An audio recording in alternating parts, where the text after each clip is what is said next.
Este programa llega a usted gracias al patrocinio de las siguientes empresas e instituciones que apuestan al periodismo independiente.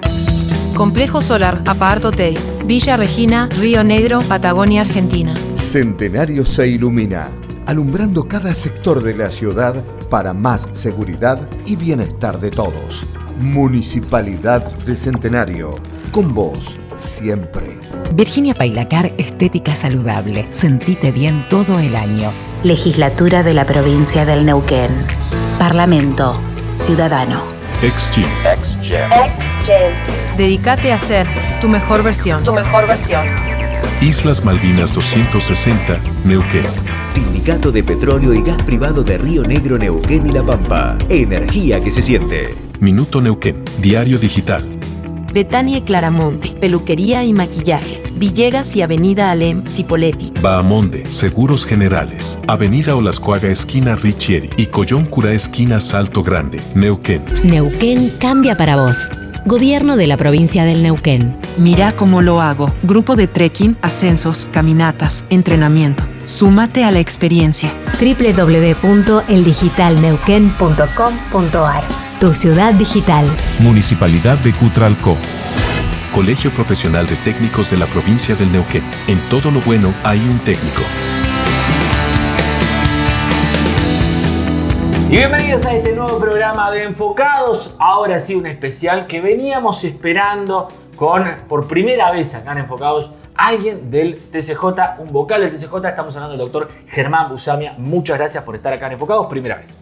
Muchas gracias por la invitación, un gusto. Bueno, vamos a hablar de todo porque quiero hablar del funcionamiento del Poder Judicial, quiero hablar del descreimiento de la gente en la justicia, pero antes quiero hablar de algo que pasó hace relativamente poco, quedó en un limbo pareciera, que es este recurso presentó Aten. ¿En qué quedó todo eso? ¿Qué va a pasar con ese recurso de Aten que presentó de la inconstitucionalidad? Es una acción presentada en el Tribunal Superior de Justicia, es de las acciones que tramitan en forma originaria en el tribunal, es el primer lugar y el único lugar donde tramita esa acción. Se planteó la inconstitucionalidad de la ley provincial que regula este incentivo docente. Hubo una presentación de Aten. Es un tipo de acción donde el trámite lo mueven las partes. El tribunal recibió la presentación de Aten, recibió las contestaciones que hicieron la provincia, Fiscalía Estado, y se le dio una vista al fiscal. En ese trámite está. El impulso depende del trámite que le impriman las partes, no depende del tribunal. Está en ese trámite. La ley, entiendo que transcurrió el primer trimestre, se hizo la liquidación, está pendiente de resolución el pedido de medida cautelar y luego está pendiente de resolución el fondo de la cuestión. Da la sensación de que sirvió, sí, para destrabar ese conflicto, venía muchos días de paro, pero que ahora, como mencionaba eso de un limbo, ¿qué podría llegar a suceder? ¿Cuándo? ¿Qué plazo podemos hablar, no? Lo que está planteado ahí es que esa ley provincial infraccionaría algunas reglas generales de la Constitución de la provincia de Neuquén, que es el único tipo de infracción que se puede analizar en esa acción autónoma de inconstitucionalidad.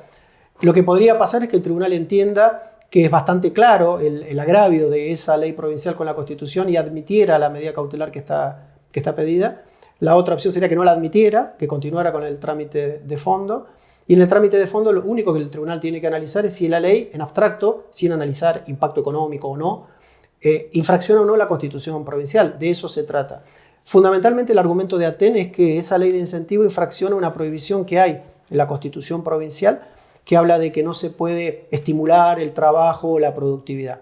Eso es lo que el tribunal debería analizar. Pero cuando te mencionaba los plazos es porque para saber si esto puede llegar en los próximos meses a volver a salir a escena o ya quedó así, frío. Depende de las partes. Si las partes impulsan el trámite y solicitan al tribunal que se pronuncie, el tribunal podrá hacerlo. Hay cuestiones ineludibles previas, como son pedirle al fiscal general ante el tribunal que emita un dictamen que diga cuál es su visión sobre la medida cautelar y sobre la cuestión de fondo. Lo único que el tribunal se pronunció es sobre si el trámite formalmente es admisible. Esa fue la resolución de admisibilidad, que fue lo que fue difundido luego como que el tribunal le había dado trámite a esto, y contemporáneamente la Asamblea Provincial de Aten entiendo que decidió suspender las medidas que traía para quedar a la espera de cuál es la resolución de fondo del tribunal sobre eso. Bueno, ahí tuvieron una discrepancia sí, con, sobre todo el fiscal general José Jerez, que él había decidido, o por lo menos sugería tal o cual cuestión, más allá de que eso no era vinculante.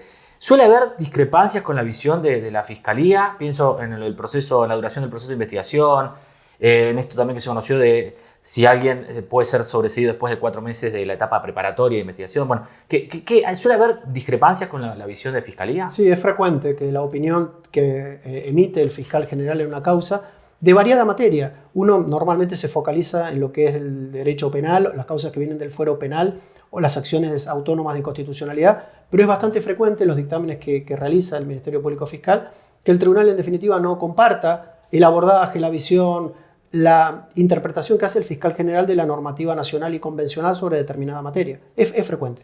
¿Eso tiene que ver con algo, o sea, no sé si personal, pero tiene que ver simplemente por los lugares que ocupa cada uno o por qué? Tiene que ver con los roles y con las visiones que se tienen de determinadas materias. Por ejemplo, en materia de pueblos originarios es muy frecuente advertir que el fiscal general aborda la temática de la defensa de la propiedad comunitaria desde una óptica y el tribunal en los últimos pronunciamientos de este año no ha compartido esa visión.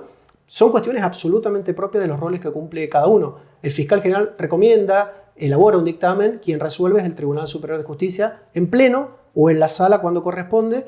Nosotros somos 5 integrantes del tribunal, estamos distribuidos en salas de a 2 integrantes según la materia. La decisión que toma el Tribunal Superior de Justicia es la firma de los vocales.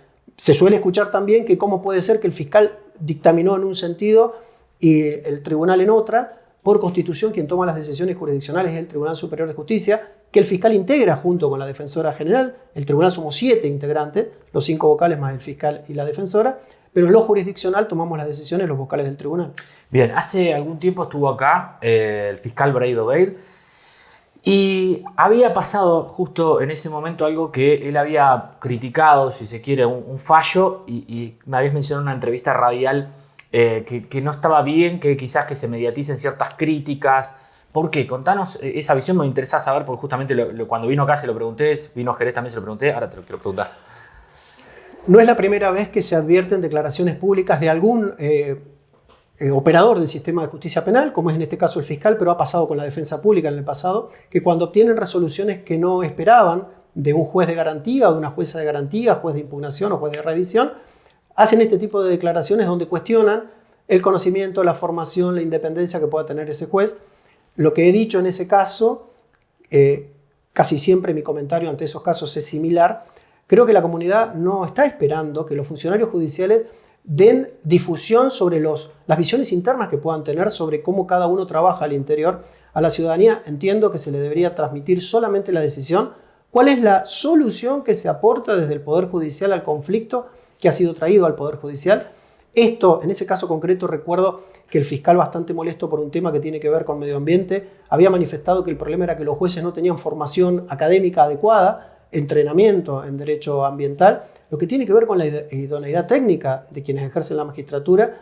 Me parece que eso es algo, en definitiva, lo que el fiscal podría haber revelado en ese momento es cuál es el trabajo que hizo la Fiscalía, en qué fundó la petición que hizo y por qué fue el rechazo de la jueza en ese momento a la formulación de cargos que había intentado. De ninguna manera me parece que en el contexto que atravesamos hace muchos años, a la ciudadanía le interese o le dé una buena imagen que los operadores de justicia, fiscales, defensores y jueces, estemos públicamente cuestionando o evaluando el trabajo del otro, cuando lo que deberíamos hacer es ver cómo mejoramos todo el contexto para que la respuesta judicial sea más rápida y más efectiva. Pero no le da más transparencia, digo, quizás eso que decía Braido Bale era lo que pensaba la gente que, bueno, justamente estaba en ese tema, ¿no?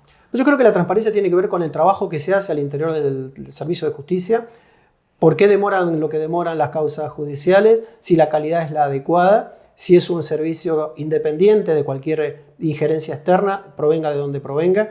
Entiendo que a la ciudadanía no le debería interesar cómo se hace el trabajo puertas adentro, y si hay cuestiones que mejorar, porque se entiende que hay necesidad de mejorar el entrenamiento en audiencias, en oratoria, en contenido técnico, es una materia que no veo que sea valioso a la comunidad exteriorizarle, que a criterio de alguien en forma individual, en el contexto de una audiencia en particular, cree que quien tomó la decisión no califica con las idoneidades necesarias para ocupar ese cargo, porque esa evaluación de idoneidad ya se hizo cuando se concursó y se obtuvo el aval legislativo. Bien, ahora sí, hablemos del descreimiento de la sociedad para con la justicia, ¿no? Porque lo mencionaste en una de las últimas notas, que por lo menos tuve acceso, que es la de la mañana en Neuquén, mencionaste que 9 de cada 10 personas aproximadamente descreían la justicia. Y digo, ¿no tiene que ver eso con los fallos? ¿No? Porque vino acá Jerez y dijo, es mala la comunicación dentro del Poder Judicial. creo que mencionabas algo similar también. Digo, no tiene que ver con los fallos que se dan, porque algunos son al menos polémicos. Yo creo que la cuestión esencial del descreimiento, la mala imagen, la desconfianza, no es por los fallos individuales que son difundidos con esa nota de, en este caso la justicia falló en contra de lo que la comunidad esperaba. Creo que hay que ir más atrás. El servicio de justicia debería atender 3 cosas esenciales, me parece. ¿Cómo se accede a la justicia? ¿Qué tan fácil es a cualquier ciudadano acceder al servicio de justicia en la materia que necesite? La segunda cuestión es cómo es el trámite. ¿Es simple, es rápido, es comprensible? Y la tercera cuestión es la resolución judicial, la sentencia. Y si esa sentencia se cumple. Me parece que los poderes judiciales deberían ser medidos por qué tan accesibles son, qué tan fácil es acudir a un poder judicial para plantear algo que no pude resolver de otra manera. El poder judicial es la última puerta a lo que acudo cuando no pude resolver un conflicto civil, laboral, familia, penal o lo que fuera. La segunda cuestión es, una vez que yo facilité ese acceso o llegó el asunto, ¿cómo lo tramito? ¿Lo tramito complejo? ¿Lo tramito rebuscado? ¿Lo tramito con un montón de instancias que, vistas desde afuera, tal vez son innecesarias? ¿Cuánto tiempo tramito eso? Y la tercera cuestión es cuando emito la resolución. ¿La resolución resuelve el conflicto? ¿La resolución es ejecutable o no? Porque el gran problema de los poderes judiciales nacionales, por lo menos que son los que conozco, es el trámite se prolonga, el trámite es confuso, el lenguaje que se utiliza al interior de los procesos no es fácilmente comprensible y la resolución que se dicta al final de ese proceso, que no es el mejor para esta época, tiene un altísimo índice de incumplimiento de la sentencia. Entonces la sentencia no alcanzó el objetivo que es la razón de ser del Poder Judicial, que es resolver el conflicto. Si yo, tras que tuve que tramitar un proceso largo, llego a una sentencia y la sentencia no es acatada, no se cumple, no alcanzó el objetivo del Poder Judicial, que es dictar esa resolución que solucionó el conflicto.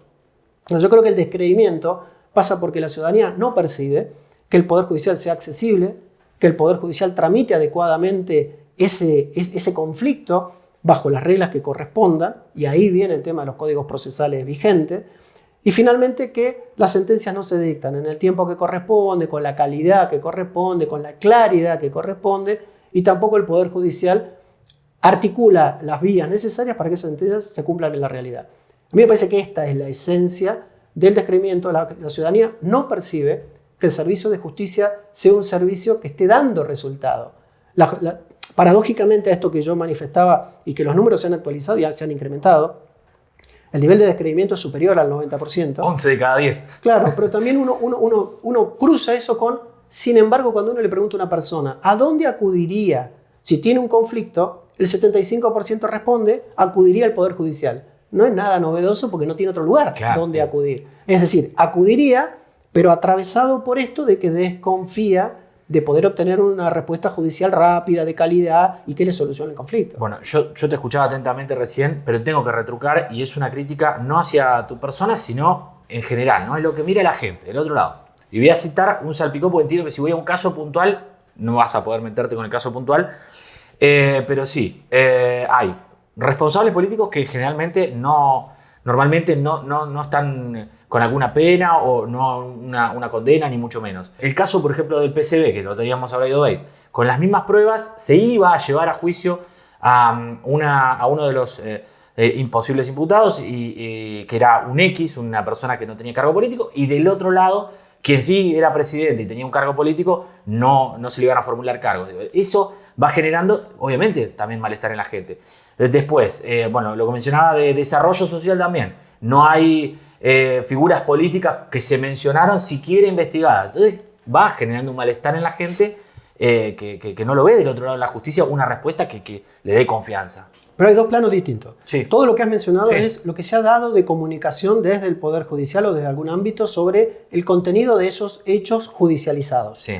Ahora, la pregunta sería, ¿ese es el contenido de los legajos penales que está ocurriendo? Cuando manifestas que con estos mismos hechos se formuló esta formulación de cargo y se avanzó, y con estos mismos hechos, yo no estoy en condiciones de decir si la formulación de cargo de la Fiscalía fue exactamente igual. De hecho, la jueza manifestó que no fue exactamente igual.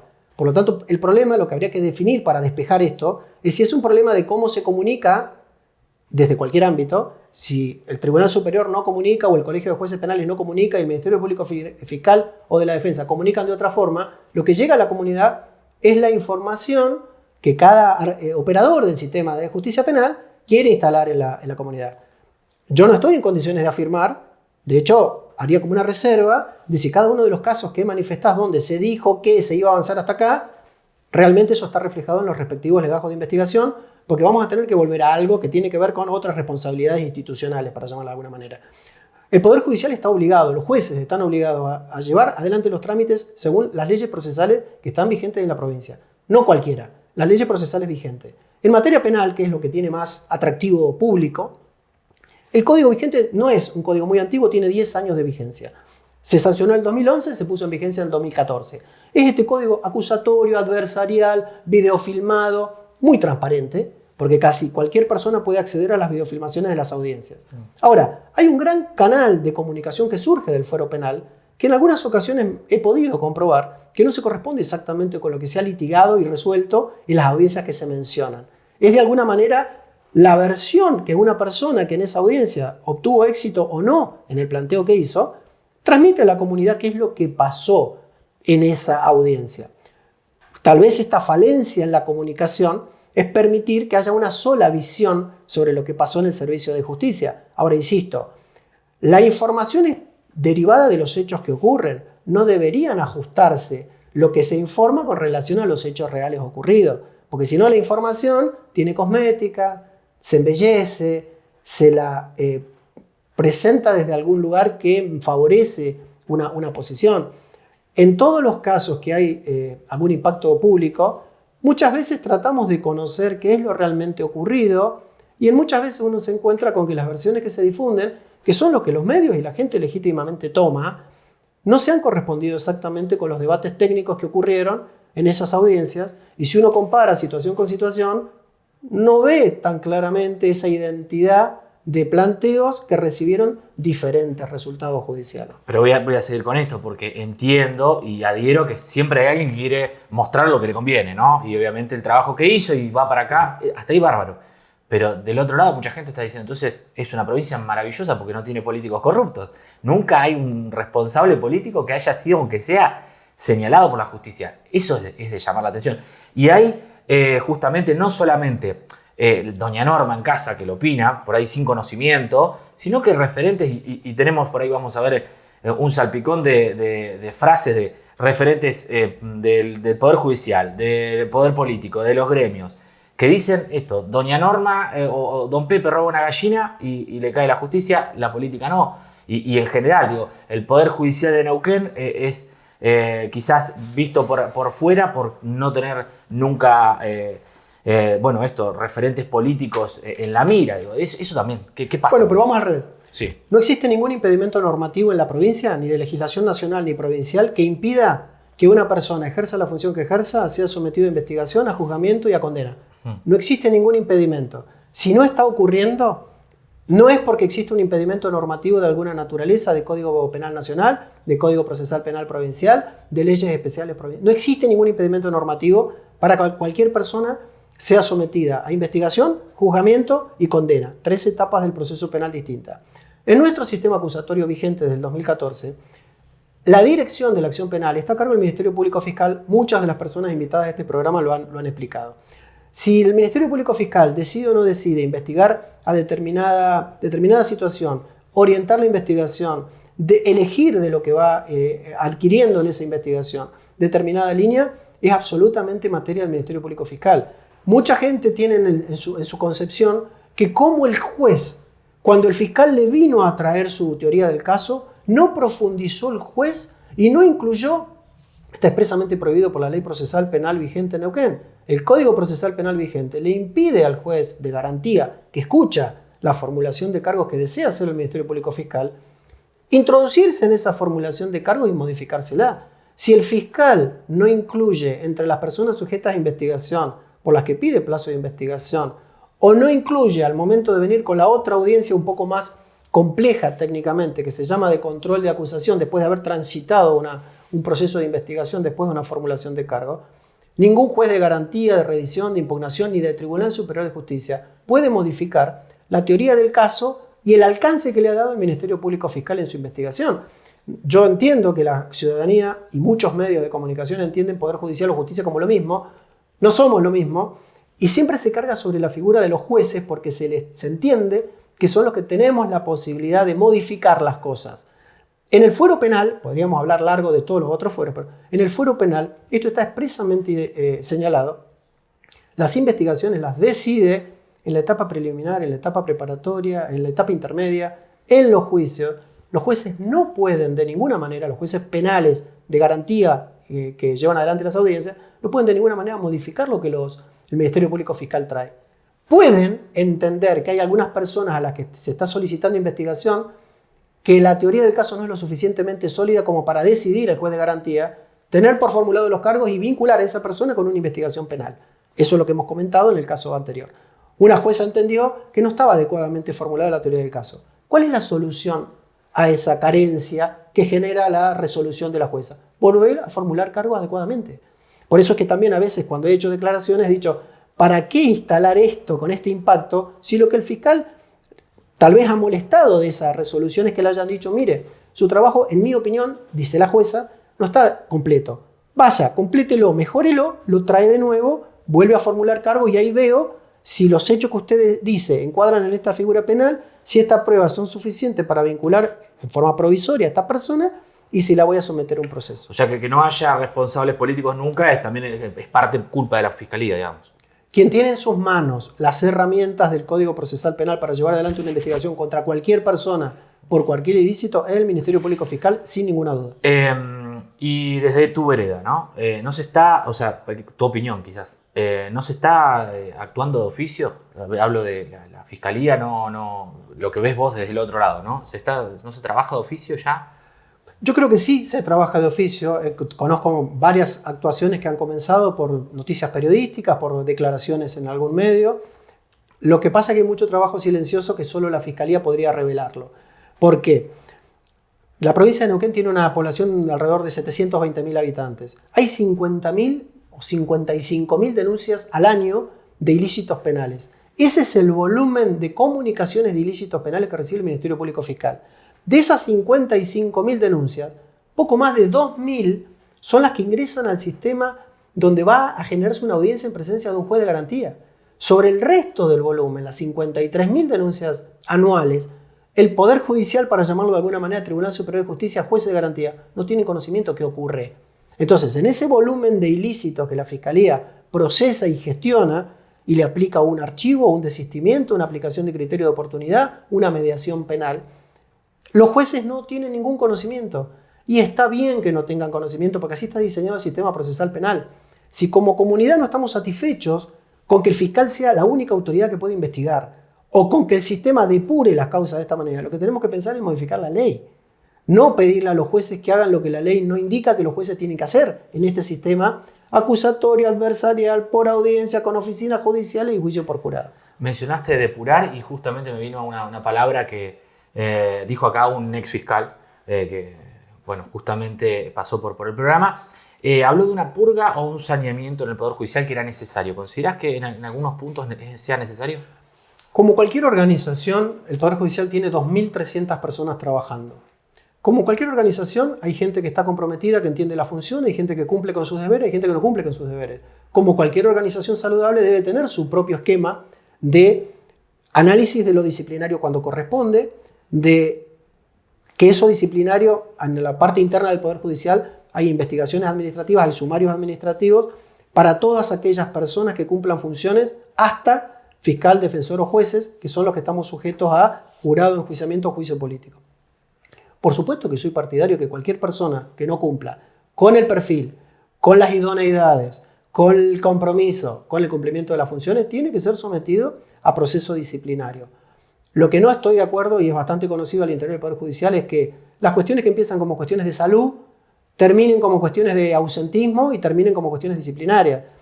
Al faltador, en mi opinión, no se le puede aplicar régimen disciplinario en forma directa. Al incumplidor de los deberes propios del cargo, la función por la que fue ingresado, por la que juró, por supuesto que se le debe aplicar el régimen disciplinario con la mayor severidad que corresponda, mucho más en el contexto donde esto suma al descreimiento, la desconfianza, la mala imagen, la irritación que la sociedad demuestra hacia Poder Judicial como servicio, como personas, porque No desconozco que la gente critica cualquier cuestión que tenga que ver con el rol judicial, pero porque entiendo que la base está descontenta con el servicio.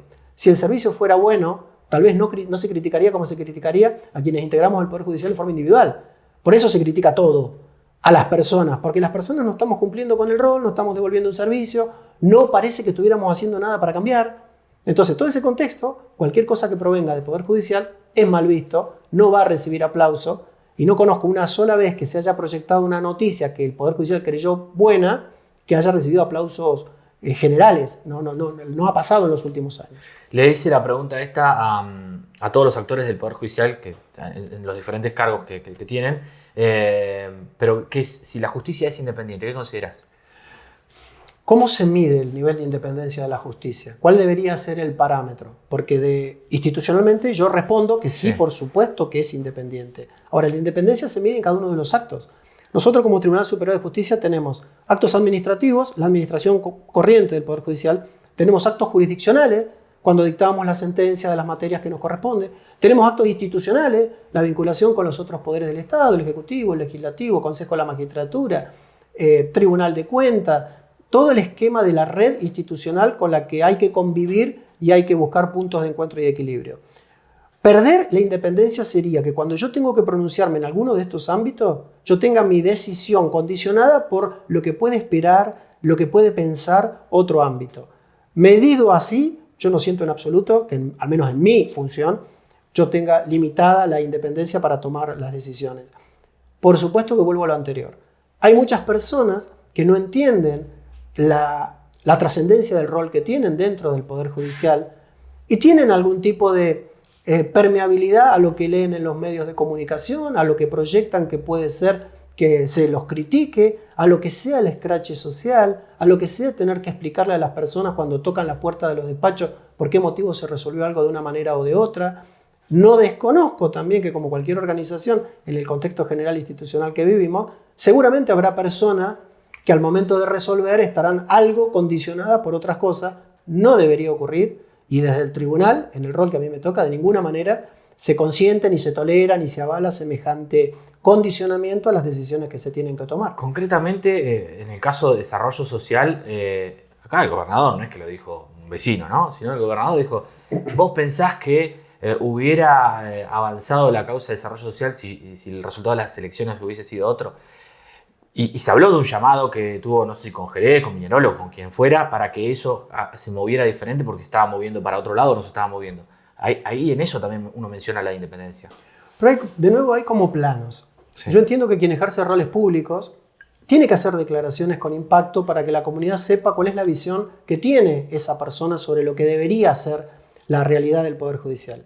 Pero después esa visión no necesariamente se transmite en forma institucional al Tribunal Superior de Justicia o al fiscal general o a la defensora general. A mí me parece que hay que aprender a convivir con declaraciones públicas de impacto que uno podría decir, pero eso implica que hay una interferencia en el Poder Judicial porque es un mensaje claro y como es un gobernador nuevo y con todo el poder propio de la elección recién ganada, los funcionarios se van a atemorizar si el gobernador pide algo y no se acata. Me parece que hay que convivir con ese esquema donde no hay que escandalizarse, pero hay que salir a hablar de las cuestiones también. Entiendo que acá el fiscal general dio su explicación, negó que haya existido esa reunión, pero ojo, la declaración del gobernador tampoco implica poner contra la pared al Poder Judicial para que el Poder Judicial responda. Un Poder Judicial bien plantado debería escuchar eso y continuar actuando internamente como corresponde que actúe según las reglas legales vigentes. No debería ser un tema. Lo que sucede es que en el contexto de desconfianza, mala imagen, descrédito, podríamos profundizar mucho ese estudio que viene de la Universidad del Museo Social en el eje de calidad democrática. Cualquier relación entre los poderes ejecutivo, legislativo y judicial se ve con un tinte de sospecha que en la práctica diaria no ocurre tal interferencia. Ahora, mencionaba, no debería, pero hay como una cuestión clásica de independencia de los poderes, ¿no? Imagina cuando describe la estructura del Estado, pone al Ejecutivo acá, al Legislativo acá y al Judicial acá. Eso no ocurre en la realidad. Hay una red permanente de relaciones que tienen que ser así. Uno no puede decir que porque comparta líneas de política judicial esté sometiendo sus decisiones a las decisiones de otro poder. No existe la posibilidad actual que un poder judicial diseñe una política, la pueda desplegar y la pueda implementar si no habla con el poder legislativo para que sancione las leyes que necesita y si no habla con el poder ejecutivo para que planifique los aportes de presupuesto que necesita para llevar adelante esta política. La estructura actual es de consenso, no es de independencia si se lo ve como aislamiento. Te iba a consultar con respecto a esto de la relación con el Ejecutivo, más allá de esto que mencionabas. Se depende todavía económicamente de los aportes del Poder Ejecutivo. ¿Es utópica la autarquía en ese sentido? Yo creo que no es una decisión simple porque implica sentar en la mesa a todos quienes reciben aportes de los ingresos provinciales. La provincia de Neuquén, el Poder Ejecutivo provincial, o la provincia en sí misma, tiene 3 fuentes de ingresos: impuestos nacionales, impuestos provinciales y regalías hidrocarburíferas. El Poder Judicial de Neuquén solamente se nutre con un porcentaje fijo de los impuestos nacionales. Si esta partida fluctúa a la baja, el porcentaje se mantiene fijo y tiene menos ingresos. La crisis de autarquía judicial, la ley de autarquía tiene 34 años, 35 años. Está en crisis hace 17. ¿Por qué? Porque la masa de impuestos nacionales coparticipables ha ido bajando, el Estado Nacional fue sacando impuestos, los aportes fueron bajando. Entonces, el Poder Judicial empezó a necesitar para su funcionamiento normal los aportes del Tesoro Provincial. Se llaman contribuciones figurativas. El Poder Judicial hace 6 años estaba incómodo porque estaba en el 20% ese aporte de contribuciones figurativas.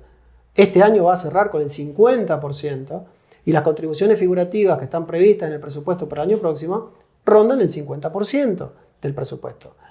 Por supuesto que sería saludable diseñar un sistema de ingresos públicos al Poder Judicial que descarten esta cuestión de considerar que para todos los pagos de las partidas mensuales se tiene que acudir al Ministerio de Economía de la provincia a explicar y generar el envío de esos fondos. Hasta acá, durante los 6 años que yo estoy en el Tribunal Superior de Justicia, la relación siempre fue absolutamente respetuosa. Es solo un trámite administrativo donde la Administración General del Poder Judicial le informa al Ministerio de Economía cuáles son las erogaciones necesarias y la partida viene. No es necesaria ninguna gestión adicional. No hay que hablar con nadie, no hay que pedirle nada a nadie. Esta cuestión de el Poder Judicial tiene que acudir al Ejecutivo, sí, tal cual está previsto en los presupuestos, tal cual se refleja en las ejecuciones presupuestarias, tal cual se rinde al Tribunal de Cuentas. No es ningún misterio lo matemático, económico, financiero, digamos. De ahí se pueden desprender todas las suposiciones que se quieran sobre afectación e independencia judicial. Varias veces hemos dicho, el mejor momento para debatir la autarquía judicial y el financiamiento es cuando hay un presupuesto que no es deficitario.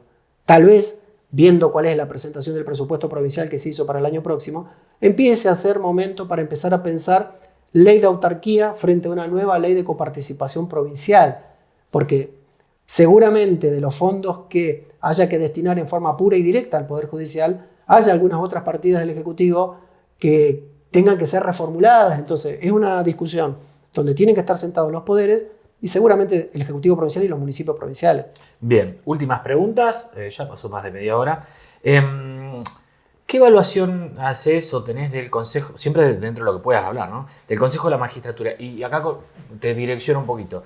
¿Están capacitados para elegirlos?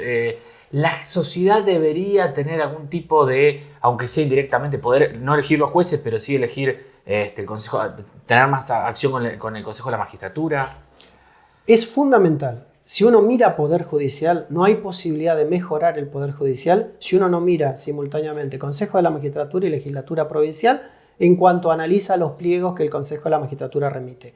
La calidad del servicio de justicia está directamente vinculada a el tipo de perfiles que atraviesan los procesos de concurso del Consejo de la Magistratura, el tipo de perfiles que el Consejo de la Magistratura ubica en los primeros lugares de orden de mérito y el que se preste o no se preste el aval legislativo para esos candidatos. Estamos hablando de jueces de todas las instancias y todas las funciones, fiscales y defensores. Por supuesto que tiene que haber una relación muy directa entre Poder Judicial y Consejo de la Magistratura para tener muy claro cuál es el perfil necesario de cada función que se llama concurso para el lugar que va a ocupar. Hay un flujo de información que está establecido hace bastante tiempo, donde para cada cargo en particular, un defensor civil para Cutralcó. El Poder Judicial le brinda al Consejo de la Magistratura con qué se va a encontrar, qué cantidad de causas, cuál es la problemática, cuál es la conflictividad específica de ese lugar. Ahora, por supuesto que el trabajo que debe hacer el Consejo de la Magistratura tiene un impacto fundamental, directo. Si ese funcionario seleccionado tiene las características que el perfil necesita, va a ser un funcionario que va a sumar, va a oxigenar el equipo de trabajo donde está, va a poder alcanzar el objetivo, porque siempre el objetivo es el mismo, es que el servicio sea mejor, más rápido, más claro, que la comunidad vea invisible el servicio de justicia. Ese debería ser el objetivo. Tengo un conflicto, lo presento en un lugar, salió la resolución, no sé quién me lo resolvió, no sé qué trámite se hizo, sé que para mí como ciudadano no fue complicado saber a dónde tengo que ir, no fue complicado el trámite, fue rápida la resolución, se cumplió y yo pude restablecer mi problema de vecindad, mi problema contractual, mi problema laboral, mi problema de familia o lo que sea. La participación ciudadana en la elección de los consejeros está en la Constitución provincial y en la ley que regula el Consejo de la Magistratura. Pero es muy lejana, digamos. Vuelvo a lo mismo. Son problemas de legislación provincial y de decisiones que en algún momento el legislador provincial, que representa al pueblo de la provincia de Neuquén, tomó en ejercicio de esa representación. Le conviene al poder político, porque de alguna manera se termina dando razón a la gente que dice, bueno, al juez tal lo eligió el gobernador o los afines al gobernador. Pero cuando uno quiere, yo creo que ningún sistema se puede definir y analizar desde el desvío. Yo tengo que mirar el sistema como está diseñado. Y después decir, ¿y esto está funcionando exactamente así? Y a veces, para ver mi propio sistema provincial, debería comparar con otros sistemas o que vino a superar el sistema provincial que se estableció en la Constitución del 2006 con la ley del 2010.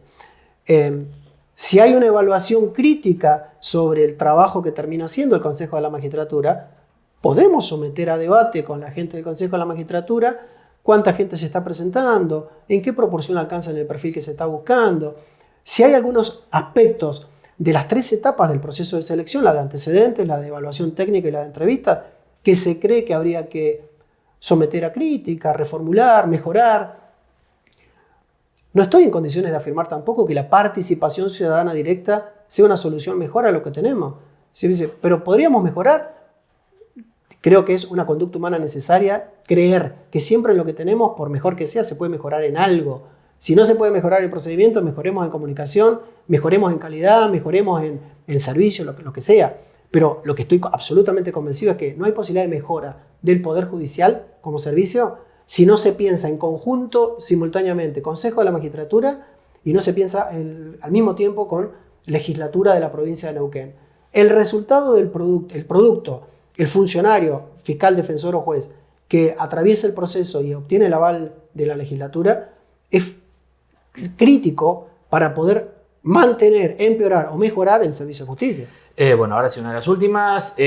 Otro de los temas que distancia los lados, ¿no? Digo, la justicia con, sobre todo a los jueces y demás, con la sociedad, es el tema de los privilegios. Quiero ver tu postura con respecto, no solamente esto de el impuesto a las ganancias en los jueces, sino, por ejemplo, esto de que antes de un enjuiciamiento, por ejemplo, tengan la posibilidad de renunciar o de jubilarse, estas cosas que están muy en la mira.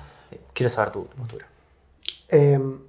Estoy totalmente de acuerdo con que la comunidad percibe toda una serie de conjuntos de condiciones laborales de quienes trabajamos en el Poder Judicial como privilegios. Podríamos tomar cada uno y ver por qué motivo es así el tema de las ferias, por qué motivo es así toda la cuestión, pero yo creo que muchas veces lo que ha pasado en los jurados de enjuiciamiento que terminan aceptándose renuncias tiene que ver con una evaluación de pros y contras en cuanto a la imagen institucional también y el resultado que se obtendría si no se acepta esa renuncia y se hace el juzgamiento. Cuando uno habla de jurado de enjuiciamiento, es el procedimiento disciplinario que solo puede terminar con la destitución de alguien. No se pierde jubilación, y eso es algo que a veces, ¿por qué motivo le aceptaron la renuncia? Porque le regalan la jubilación. No, eso es falso. Por la ley vigente del Consejo de la Magistratura, nadie que sea destituido y está en condiciones de acceder a una jubilación porque llegó a la edad, los años de aporte y los años judiciales, si fuera el caso, va a perder la jubilación por ser destituido en jurado de enjuiciamiento. Entonces, jurado de enjuiciamiento también implica generar todo un proceso que se realiza en la legislatura provincial con 7 integrantes de jurado, 3 por Tribunal Superior de Justicia, 2 por legislatura, 2 por los abogados de la provincia, similar composición al jurado de enjuiciamiento del Consejo de la Magistratura. Pero cuando uno dice, tienen el privilegio de renunciar para no ser expulsados con el mote disciplinario. Lo actuado en lo disciplinario, cuando uno ya de un sumario administrativo tuvo una apertura de jurado de enjuiciamiento, eso queda en el legajo. Normalmente es gente que después no tiene una continuidad en otro lugar, si es que el privilegio sería, acá se mantiene oculto lo que pasó en Neuquén para que consiga un trabajo en otra provincia. No hemos tenido antecedentes de que otras provincias donde se postula a alguien no pidan los antecedentes de acá. Y nadie se lleva con esa aceptación de renuncia un beneficio al que no tendría derecho igual aunque fuera destituido en un jurado de enjuiciamiento. No lo veo ahí a un tema de privilegio. La ley vigente es una ley bastante antigua, la 1565 de jurado de enjuiciamiento, pero insisto, la única cuestión acá de aceptar o no aceptar, a veces se lo asocia con el tema de la jubilación. De ninguna manera la regulación de la norma provincial dice que si fuera destituido pierde los derechos previsionales. No está previsto acá. En otros regímenes está previsto, pero en el provincial de Neuquén no está previsto. Y por mencionar otro de los privilegios, esto del impuesto a las ganancias, que bueno, ¿por qué? Volvemos a lo mismo, ¿no? ¿Por qué yo que soy un hijo vecino tengo que pagarlo y ellos no? Bueno, esto viene de la historia. Actualmente el Poder Judicial, te decía, somos 2.300 personas. Actualmente hay más de 1.000 personas que están alcanzadas por impuesto a las ganancias. De hecho, en mi caso, yo ingresé en 2018, yo estoy alcanzado por impuesto a las ganancias y recibo descuento para pagar impuesto a las ganancias. El tema que ha pasado es que en el pasado todo el Poder Judicial, de hecho es algo general en todas las 24 jurisdicciones provinciales y en la Justicia Federal, ninguna de las jurisdicciones estaba gravada por impuesto a las ganancias. Esto cambió a partir de enero del 2017.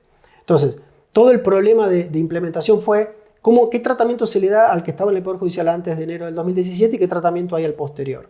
Se fueron haciendo distintas interpretaciones, se hizo un acuerdo de aplicación general en todo el país, en las 24 provincias, en un acuerdo que hay en enero del 2019 entre Consejo de la Magistratura de Nación, Ministerio de Justicia, y se hizo aplicación. Entonces se fueron generando grupos. El primer grupo es el anterior a 2017, que no está alcanzado en absoluto.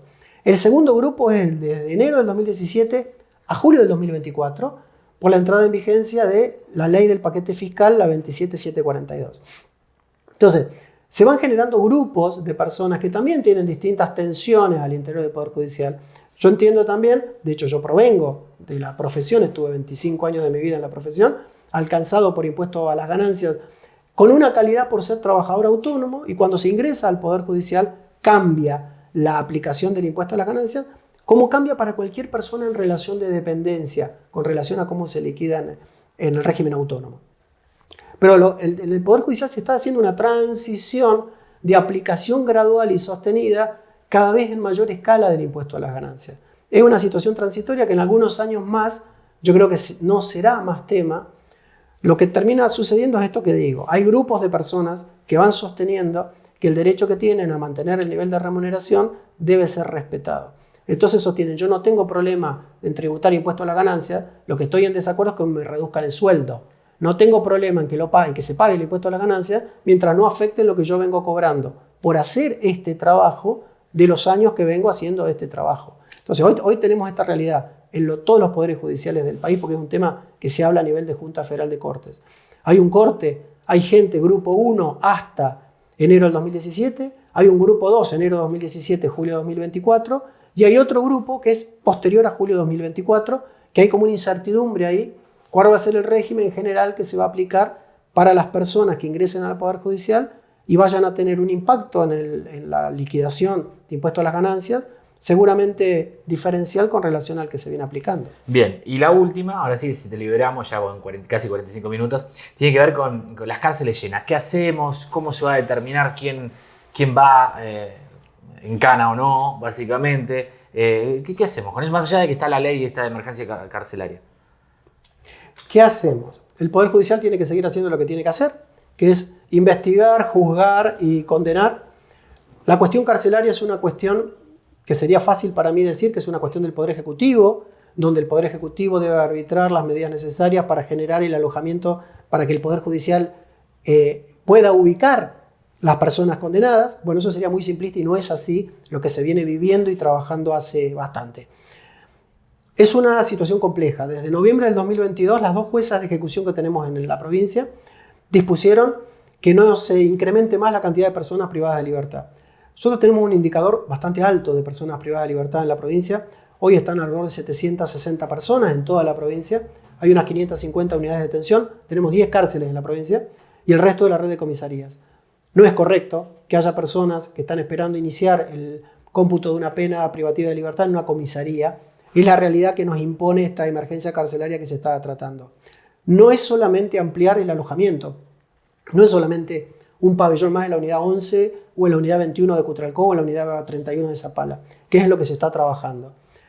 El tema, porque eso sería solo el alojamiento, es a dónde coloco a las personas privadas de libertad. Lo que hay que trabajar una vez que yo tenga dónde colocar a las personas es cuál es el tratamiento que tienen derecho a tener todas esas personas privadas de libertad. Esas personas privadas de libertad tienen que tener acceso a salud, que hoy está bastante cuestionado, con un gran componente de salud mental. Tienen que tener acceso a oficios, tienen que tener acceso a educación, tienen que tener todo el tratamiento para que la cárcel cumpla la finalidad que tiene. La cárcel no es encierro, es tratamiento. La Constitución Nacional y la Provincial dicen que las cárceles serán sanas y limpias para seguridad y no para castigo. El encierro puro es solo castigo, es solo privación de libertad. Si como sociedad lo que queremos es que la pena tenga un efecto, que es que no se reincida en el delito que generó la condena, hay que hacer algo con las personas privadas de libertad, porque inexorablemente van a recuperar la libertad. La enorme mayoría de la gente alojada en la unidad 11, hay 265 personas, son delitos contra la propiedad de pena más o menos hasta 5 años. Eso supone que las penas que cumplen son alrededor de 2 años privadas de libertad. Esas personas van a volver a la sociedad, porque es lo que corresponde por la pena temporal que tenemos. Ahora, como sociedad, es otro tema que genera irritación el tema de las cárceles a la sociedad. Mayoritariamente es, no gasten presupuesto ahí, se lo merecen, que para trabajen para pagar. Claro, pero bueno, si existe esa visión, pensemos en términos de sociedad. Como comunidad, a esa persona que está alojada ahí, que inexorablemente en un plazo más o menos variable va a recuperar la libertad. ¿Qué herramientas le estamos dando de protección a la sociedad para evitar que esa persona reincida? Eso se obtiene, hay una ley nacional de ejecución penal, eso se obtiene con educación. El Consejo Provincial de Educación, a través de algo que se llama CEPI, que es educación, es un módulo de educación en contextos de encierro, dicta educación primaria, secundaria, formación profesional. Hay convenios que hay en las unidades de detención con universidades. Hay que dar educación, hay que dar oficios, hay que dar alternativas para alejar a la persona de las causas que lo acercaron a la comisión de delito por el que terminó siendo penado. Es absolutamente multicausal, como es multicausal la solución.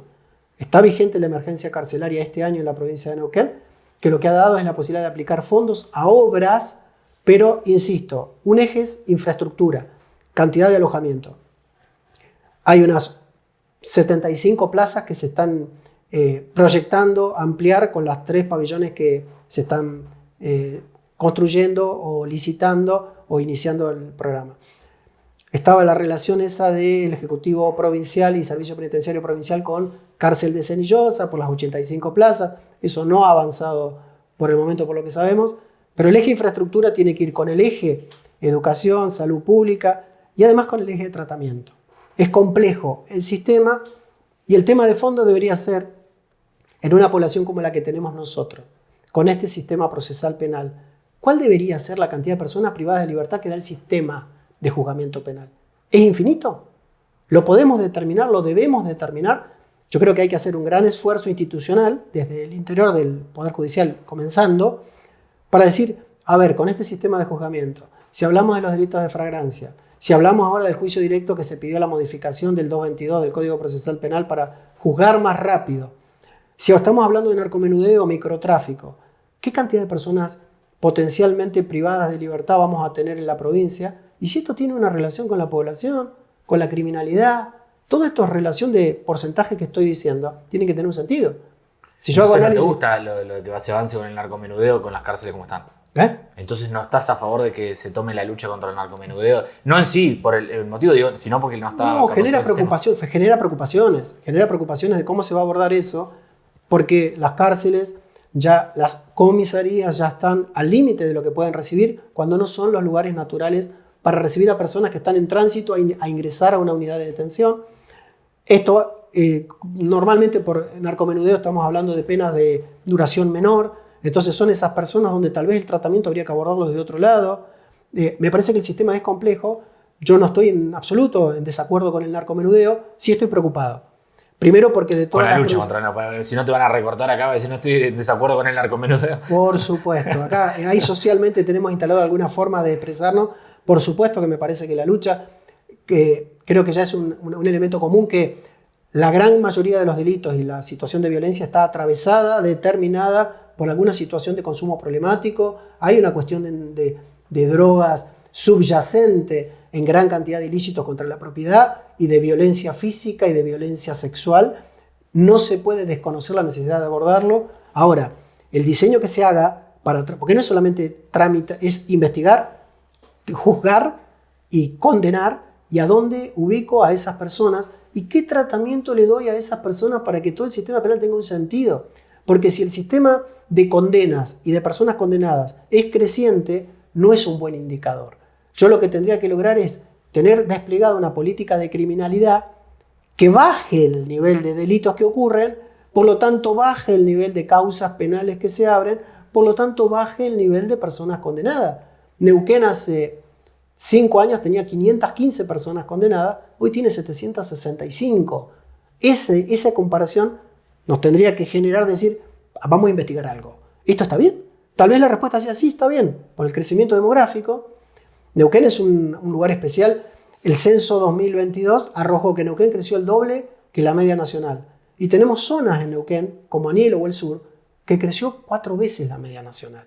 Entonces eso en términos de política judicial también es relevante, porque esos lugares con mayor crecimiento demográfico van a necesitar mayor necesidad de servicio de justicia y me va a generar mayores investigados, mayores condenados, mayor necesidad de alojamiento carcelario para toda esa comunidad que resulte alcanzada por el sistema penal, pero a la que le tengo que dar tratamiento. No puede identificarse régimen penitenciario provincial con plazas para alojamiento si simultáneamente no hago algo con esas personas, porque el resultado va a ser mayor delincuencia si no le damos tratamiento. Muchísimas gracias, doctor Germán Busamia, por la presencia acá y por todo el tiempo, casi 1 hora. No, muchísimas gracias por la invitación, un gusto. Bueno, así pasaba este programa extenso con Germán Busamia, el doctor Germán Busamia, vocal del TCJ aquí en Neuquén, primera vez de un referente del TCJ aquí en Enfocados. Y ya sabes, la realidad cambia, depende del foco con el que la mires. Y compartí todas esas redes que tenés ahí abajo, like el contenido que nos hace crecer y mucho. Nos vemos la semana que viene con mucho más Enfocados.